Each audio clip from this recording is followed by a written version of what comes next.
Welcome to another amazing episode of Raising Private Money. I'm Jay Conner, your host, also known as the Private Money Authority. And it's on this show that we talk about how to raise private money for your real estate deals without ever having to ask for money, without ever having to chase money, without ever having to persuade or talk anybody into loaning you money. It's all about attracting the money. Well, my guest today, I'm so excited to have him on the show. He's raised millions of dollars as well of private money for his real estate deals. And so we're going to pick his brain as to how he has gone about. Actually, he raised $1.5 million in private money just by being on 2 podcasts. I can't wait for you to hear that story. Well, he's the founder and host of what's called Master Passive Income, which is a blog and a podcast. And it's about investing in real estate rental properties. So if you're a landlord and you're already having rental properties, or if you're someone that's interested in exploring the opportunity and the option of investing in real estate rental properties, then today is the show for you. Well, my guest desires to help you succeed in investing in real estate rental properties. Now, if we go back to 2004, my guest realized he would actually never be wealthy working for somebody else. So what did he do? He knew he needed to change something. Well, like so many of us, one of the first investing books that he read was Rich Dad, Poor Dad. And after he read that book, he knew he needed to become an investor. So what did he start doing? He started investing in real estate and earning cash flow all the way back in 2006. Of course, we know what was waiting for him right around the corner. That's right, the global financial crisis. So in 2016, he was able to quit his day job working for the local government. And since that time, he knows he is never going to have to work for anybody else again except for himself. Well, my guest believes that if you bless enough people, you're going to get blessed in return, just like Zig Ziglar says. You're helping other people get what they need and want. You don't have to worry about yourself. Well, my guest's desire is to give away as much free information as possible through his blog to help as many people as possible. I'm so excited to have my guest. You're going to meet him in just a moment. His name is Dustin Heiner, and you're going to meet him right after this. If you're a real estate investor and are wondering how to raise and leverage private money to make more profit on every deal, then you're in the right place. On Raising Private Money, we'll speak with new and seasoned investors to dissect their deals and extract the best tips and strategies to help you get the money, because the money comes first. Now here's your host, Jay Conner. Oh, my lands, Dustin, welcome to the amazing Raising Private Money podcast. I'm so excited to have you on. Thanks, Jay. And that was absolutely phenomenal introduction. You guys definitely did your homework. You guys know a lot about me, a lot more than most people when I go on shows and share. And so I really appreciate you having me on. I'm looking forward to sharing as much as I can. My goal in life now, my mission in life is to help 1 million people to invest in real estate. Because I found the more people, just like you said, that Zig Ziglar quote, the more people that I serve in this life, the better my life gets and the better their life gets. And so I just figure out, how do I serve more people? Because in the end, we all win. I tell you what, Dustin, you and I are on the same page, because after all, it's not about reaping. It's not about reaping. It's all about sowing, all about Man. leading with value. I can't wait to hear your story to share with my audience about how you raised $1.5 million from just being on 2 podcasts. After all, the name of this show is Raising Private Money. But before we get into that story, I would love for you to share, how in the world did you even get started in investing in real estate? Yeah. So like you said, 2006, I started investing in real estate, but I didn't start there. I started like everybody usually does. We're taught this pattern. You know, you go to school, you get good grades, and you take those good grades and you hopefully go into college or university, and then you get a piece of paper after getting tens of 20, maybe more thousands of dollars into debt. And then you get a piece of paper called a degree. And then you go and hopefully try to find a quote unquote career someplace. And then you work 40 plus years of your life and then retire at 65, 70 years old and hopefully live on 40% of what you saved the entire time. Well, I'm doing the exact same thing. In fact, I get the most stable, secure job you could ever think of. I work for a local county government in California doing IT. So California is not going away. Government's definitely not going away. And IT is not, or technology is not going away. So I get the most stable, secure job, sit down desk job. Well, I'm working that job. And at the same time, I've always been entrepreneurial. Started a few different businesses, even had a newspaper route when I was young because I wanted to have a business, but they were not enough to, make me become financially independent. And I was always working that job. Well, this is what really shoved me to invest in real estate. So my wife and I started having kids. I bought one property in 2006. And as I started investing, I realized I needed to become an investor because that's where I made so much more money. Where, my property did all the work for me, making $300-400 a month in passive income just from that one property. But even though I knew I needed to be an investor, life started getting in the way. And so my wife and I started having kid after kid after kid. Eventually, this is what really got me to say, I got it. This is all I need to do. So when my wife had our fourth kid, I went on paternity leave. That's where the dad stays home with the mom, changes poopy diapers and all that good stuff and bonds with the baby. Well, I get back to work after about 2 weeks and a Friday. In the same week I get back to work, a Friday at 3:30 in the afternoon, I get a call from my boss's secretary, like the top dog. And she says, Dustin, would you please come to the office? So I said, sure. And I hung up the phone. I paused for a second because I thought, why in the world are they calling me in the office? Like, this is not normal. And I've seen plenty of movies. Friday at 3:30 is not a good sign to get called to the boss. And I started thinking, no, there's no way I'm getting laid off. I've got great seniority here. My boss is saying I do a great job. And I remember about a month or two before this, there was some rumors or some rumbling going that there could potentially be layoffs because the county, it was a depression or recession, 2010-ish. And then, so I get up after shaking off, said, there's no way I'm getting laid off. I walked down the hallway to my boss's office, and this hallway isn't very long. In fact, it's kind of short, but every single step that I took, it felt like the hallway got longer and longer and longer. And it felt like my feet became lead bricks because the weight of potentially losing my job started crushing down on me. Well, I get down the hallway and I turn the corner and I see my boss's door. His door is closed and I see his secretary there, super sweet, nice old lady. And she says, Dustin, would you please have a seat? So I go and I take a seat and she's trying to console me with her eyes, kind of sheepishly grinning at me because she knows everything about what's going on. I know nothing about what's going on. Well, I go and I take my seat and I realize that if I get laid off right now, I started thinking, my goodness, if I get laid off, did I just waste my life? This whole plan that I've been told by other people, did I waste my life? And then I realized, oh my goodness, we just had our fourth kid. If I can't afford and food for my family, did I just become like, am I a failure as a father? Am I a failure as a husband, as a man trying to provide for his family? Well, as I'm sitting there, my hands get all clammy, my forehead gets all sweaty because the nerves are just crushing me. Well, the door of my boss's office opens up and out walks a coworker of mine with a piece of paper in her hands. She is noticeably distraught, noticeably upset, not necessarily crying, but you could tell her world's been devastated. She passes by me and my boss says, Dustin, would you please come in the office? So I get up and I go into his office and I get laid off. And this is the government. Nobody gets fired or laid off the government, but I did. And the reason why I tell the story is because of two things that I realized. So I take that layoff notice and I go back to my desk and I sit down and I realize two things. Number one, I need to get another job. I need to find a way to provide for my family. So I was really blessed, praise the Lord, to find another job in the same county. Another department wasn't having those issues. So check, got that. But then sitting in that chair, realized the second thing, that I need to make sure that this never, ever happens to me again. I need to make sure that nobody has the ability to take away my ability to feed my family. So right then and there, I realized that I need to stop letting life get in the way. I need to become an investor. So right then and there, whenever I would get asked the question, everybody gets asked this question, what do you do? I would reply, my job. Well, I'm basically projecting out to the world that the value that I put on myself comes from my job. No, my value doesn't come from my job. My value comes from my God and from myself and from my family.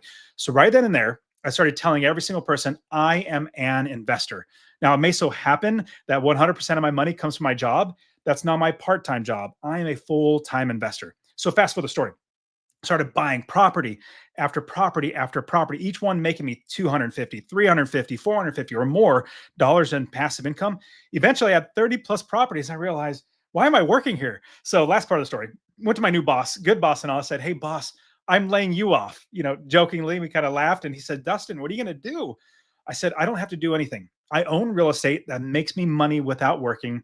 And the last part of the story, I would walk to and from my job to my car, parked about a mile and a half away.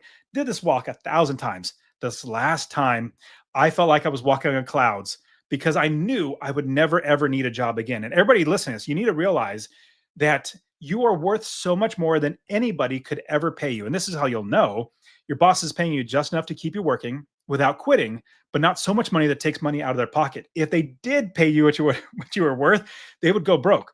So what I suggest is you figure out how to make sure that the value that you put out into the world is 100% benefiting you. When I had all these rental properties coming in, I didn't need to work anymore, and I was blessed to be able to quit my job. So, Jay, I'll pause the story because you probably got plenty of questions. Oh, wow. That was a quick pause. Sorry. I'll give you a little more lead time on that one. There you go. Well, that's quite an inspiring story you've got going on there, Dustin. There's quite a few takeaways that I hear from your story. First of all, you're laid off from your day job, and you had a decision to make, and that was, were you going to go home and, put your tail in between your legs and go draw unemployment and feel sorry for yourself, or were you going to make a decision to keep moving forward and you found the other government job? But the other takeaway at the same time is that you learned a very, very valuable lesson. And that is what you've got going on right now today, where someone else is pulling the strings and making the decisions as far as how much money you're making and all that. You made the decision that, you know what, you can be in control of your destiny. You can decide what it is that you want to do, and where you don't have to rely on that, outside source. So I do know that one thing you've done is you've raised private money. After all, we're here on the show raising private money, but you've gone about it in a different kind of way. I've done right at 800 podcast episodes with my show here, and I don't recall anybody saying that they had raised $1.5 million in private funding just from being on 2 podcast shows. Do tell that story. Yeah. So I guess it'll be a little more clarifying on the 2 podcast episodes. So what it was, so I have my own podcast. Back in 2015, 2016, I quit my job and I wanted to serve more people. I wanted to help people. I wanted to teach people how to do this. In fact, I had friends and family members ask me how to invest in real estate. Like, how are you quitting your job? And I'm like, well, because I have real estate. They asked me, well, can you teach me? And I said, sure. So I started teaching all these people one-on-one, and it was fun. And I realized 2 things. I enjoyed it and I had free time. And so I decided, how can I help more people faster? So I started my podcast, the Master Passive Income Podcast.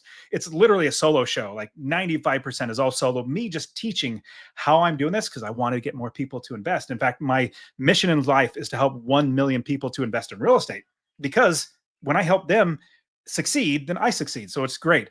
But this podcast that I had, just coaching people one-on-one, I had so many people reaching out to me after, I don't know, 5-6 years of doing a solo show. I've got thousands of coaching students now, coaching them how to invest in real estate, becoming financial independent, buying properties. Well, I had people also say, well, Dustin, can I invest in your deals? And I would always tell them no. I would say, no, I want to help you. That's what I want to do. My deals are my wife and myself. And so here's what happened. I had friends of mine, other real estate investors. I put on a real estate investor conference. We had 500 plus people there, and one of my speakers are friends of mine. And after one of the conference, I said, hey, Dustin, we have a property coming up. It's 355 units in right near Nashville, Tennessee. And we want you to be a general partner, do some asset management, but we need help raising capital. It's a $25 million purchase. We need to raise, I think it was like 10, 12 million. And I said, I've never done it before, but let's go ahead and try, because I know people have asked me because they want to invest in my deals. I've helped thousands of people to invest themselves in their own deals, but I had also lots of people that had lots of money that want to invest. So I put out 2 podcast episodes. I'm teaching how to invest in real estate. But in the beginning of the episode, I shared, hey guys, this is what I'm personally investing in. If you want to be a part of it, fill out this form. I gave them a Google form to fill out. Let me know if you want to invest. And I did 2 different episodes where I talked about how to invest in multifamily, how to make sure you're getting in the right deals, if you're going to be a limited partner where you're investing your money, what to watch out for. So I'm educating them how to do it. And I'm showing them this deal that I have is just phenomenal.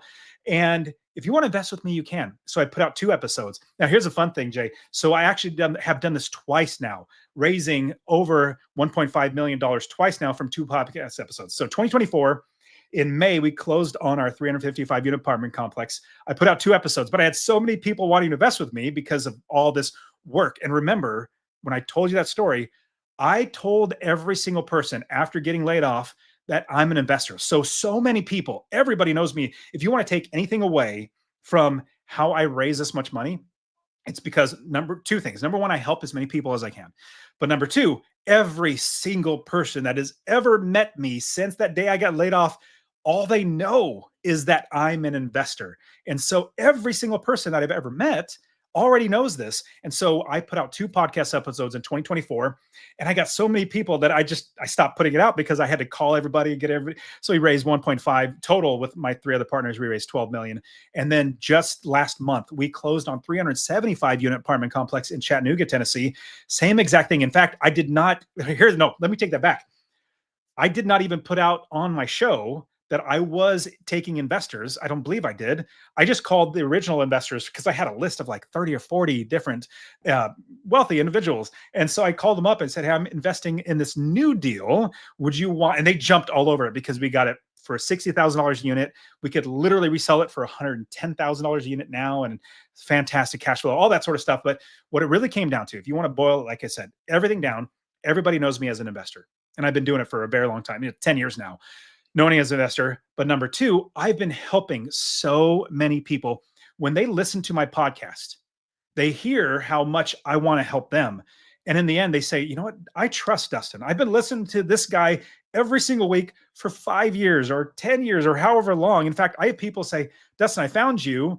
And for a month, I went back and binged and like I said, 400 episodes, solo show, 400 of me just teaching them how to do it. Dustin, I trust you so much. I'm giving you my money. So if you want to boil everything down, tell everybody that you're an investor from this point forward, no matter what, no matter if you don't have any properties now, everybody needs to know that you're an investor. Remember, I said, even though 100% of my money came from my job, that's my part-time job. I'm a full-time investor. But number 2, serve as many people as you can. When people trust you, when people know that you are there for their benefit, then they're going to want to invest with you. So does that help round out how I raise? Now it's 3 million now from 2 episodes from bringing all the people that wanted to invest with me. Well, one thing that you just said, Dustin, that's so important is your private lenders, your investors said, I trust you, Dustin. I want to invest with you. And that's really what it's all about. At the end of the day, our private lenders and our investors really are not investing in our deals. What they're really doing is they're investing in you, the real estate entrepreneur, your confidence, your experience, your ability, to make the deal happen. So I'm glad you shared that. Now, it sounds like, are most of your properties and deals that you're doing multifamily, or do you have some single family? So here's what I have. So I started investing back in 2006, buying residential. I love residential. In fact, I do it in my sleep. I've taught, like I said, thousands of people how to invest in residential. Absolutely love it. It's my bread and butter. I'm so confident in that because what I do is I build a business and that I make sure that I build income in that business. Like I don't go into business to lose money. Same thing with every single residential property that I buy, that I own. I own it so that I can make money every single month. And that's how I become financially independent. I quit my job at 37 years old. I like the term successful unemployed. So that's number one, is I make sure that I build a business that, and number two is that I make income. So with 30 plus single family homes now, residential that are long-term, short-term, midterm properties are 30, 60, 90 days. And so I have lots of cash flow coming in. And stuttering. In fact, I invest in 5 different states: Ohio, Texas, Arizona, Tennessee, and Indiana. And these different states, all my properties are all spread out. And then my multifamily, I have 2 different big apartment complexes and general partner on, is a 355 unit near Nashville and a 375 unit in Chattanooga, Tennessee. So my residential is spread out all over, but I found that Tennessee's been really good for our, especially my general partners that I'm with. My other partners on the properties, they're really good at finding properties off market as well as hugely discounted. And so, like I said, the current property we just closed on last month raised almost 1.5 million total. We raised and here's the great thing: if you get a good deal, the money's gonna come out of the woodwork. Now, here's the thing: people say, "Well, Dustin, right now is the worst time to buy. Prices are high, interest rates are high." And here's my saying, or here's what I'll say: it's never a bad time to buy. Never bad times, just bad deals. Even in the best of times, you can buy the worst deal and you'll lose money. Right now, even though interest rates are high, prices are high, we're still buying properties. In fact, my daughter, who's 16 years old now, in January, so like 3 or 4 months ago, bought her first rental property. Obviously I coached lots of people, so I coached her. She took all of her savings, bought a property, and now she's investing. And so if you find the good deals, money will come in. So quickly getting back to that 375 unit apartment complex in Chattanooga, we needed to raise $9.2 million as a total, total GPs in 23 days, because this deal is so phenomenal. We're getting it for $60,000 a unit when we could literally resell it for 110 right away. In 23 days, we raised $9.8 million. We had to tell everybody, stop, don't give us any more money. We can't take any more. And so if you have a great deal, that's when the money's going to come in. And then if you're building out the people that know you as an investor right now, 2 years from now, 3 years from now, it's the long game. We're investors. We play for the long game. We build a business. We make sure we're making income. And in the end, more and more people will know you as an investor and they'll want to invest in all of your deals. Does that make sense? It does make sense, Dustin. So my question is, on your single family houses, how have you primarily funded those single family houses? Yeah, I'm going to tell you, I've used at least 16. I've counted them because I coach them now, and I have 16 different ways to get financing for my single family homes. Residential, when I say single family, like residential 4 units and below. So it could be 4plexes and below, but 16 different ways. And it could be my money, somebody else's money, a home equity line of credit. In fact, I'll give you a quick example. If somebody's saying, "Well, Dustin, I want to invest in real estate. I don't have any money." Well, if you have a house, that could be a great way. In fact, one of my students, give you a quick example or story. He's a pastor up in Sacramento. He doesn't have any money. Pastors don't make much money, but he bought a house in 2014-ish. He had equity. So I started coaching him, and we got a home equity line of credit on his home that he lived in, then took that money, bought a house in Georgia, Atlanta, Georgia, then refinanced it, pulled that cash back out to pay off his home equity line of credit, now has his home free and clear. But this is just one that's renting, making money every single month.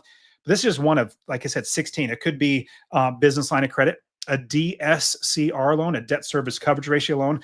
That's where the property makes money, and it's not your primary, like your personal income that guarantees the loan. It's the property itself.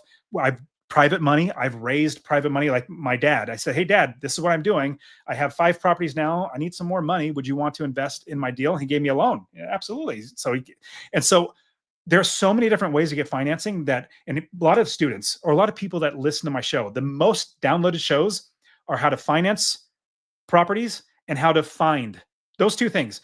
But those are the easiest things. And you know this, Jay, financing is so easy. When you have an amazing deal, you're going to get so much money, and you just need to obviously know how these work out. But when a student brings me, or we have a bunch of coaches. Like, in fact, I'll say this, my students have graduated and they become coaches here at Master Passive Income. And we coach them because a lot of them say, well, I don't have money to buy the next property. You know, we scale to 8, 10, 15 properties. Well, we say, here are your options. Think of it like your tool belt. If you're a construction worker, you have a tool belt, lots of tools. Well, all these different tools will fit a certain thing that you're working on. You know, hammers and nails and ladders, and like everything is a different tool.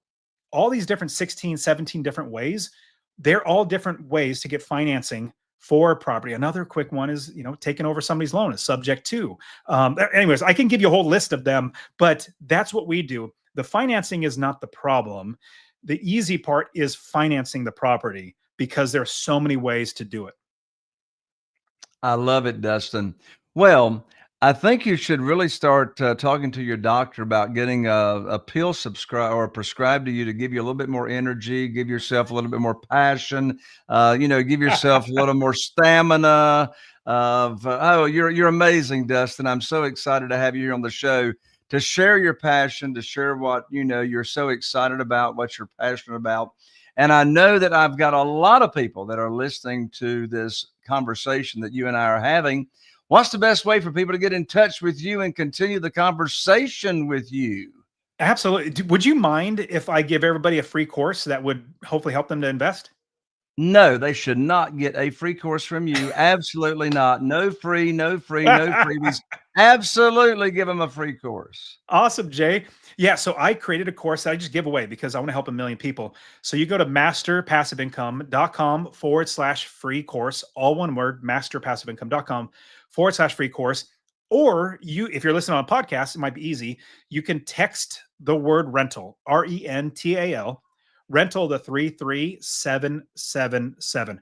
Rental to 33777. I'll give you my course where you can find you can build a business anywhere in the country. You invest all over the country, buy your properties, make sure you're making cash flow, become financially independent. I'll definitely give that to you completely for free. Text the word rental to 33777.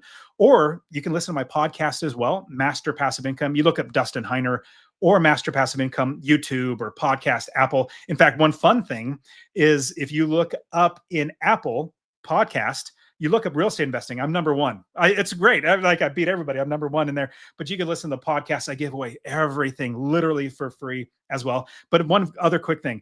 So I've been getting started in social media. So if you want to find me on Instagram, I love sharing how to invest in real estate. I even love getting DMs. Like if you heard me on Jay's show, reach out to me, the Dustin Heiner, THE Dustin Heiner. If you just look at Master Passive Income or Dustin Heiner, you'll find me on there as well. But I love getting DMs, seeing how people are doing, seeing how I can help you and everything. But in the end, what I found, the more people that I serve in my life, the better their life gets and the better my life gets. And I feel more fulfilled in life because I helped another human being get what they want. Because I'm not driven by money. I have plenty of, I save literally 95% of all the money that I make to buy more real estate. And then now it's all about helping more people. Dustin, I love your heart. I love your attitude. I love your philosophy. We connect on so many different levels. Dustin, thank you so much. And for all of you that are tuning in and listening to the show, be sure and take advantage of the free gift that Dustin has given out there. And that is masterpassiveincome.com/free course. God bless you, Dustin. Thank you for joining me. Thank you, Jay. God bless you too. And there you have it, another amazing episode of Raising Private Money. And listen, you are one conversation away from making an impact in somebody else's life. What I'd like for you to do is just share this episode with just one person. Share this episode with just one person that you believe it would make a difference in their life, a difference in their investing career. One person that you'd like to make an impact. That's all I ask. In addition to that, if you've really been excited about tuning in, be sure to subscribe, like, and share. If you're watching on YouTube, be sure and ring that bell so you don't miss out on any upcoming amazing episodes. I look forward to seeing you right here on the next episode of Raising Private Money. Are you feeling inspired by the knowledge you gained in this episode? Then head over to jayconner.com/money guide That's JCONNER.com/money guide and download your free guide that shares 7 reasons why private money will skyrocket your real estate investing business right now. Again, that's jconnor.com/money guide to get your free guide. We'll see you next time on Raising Private Money with Jay Conner.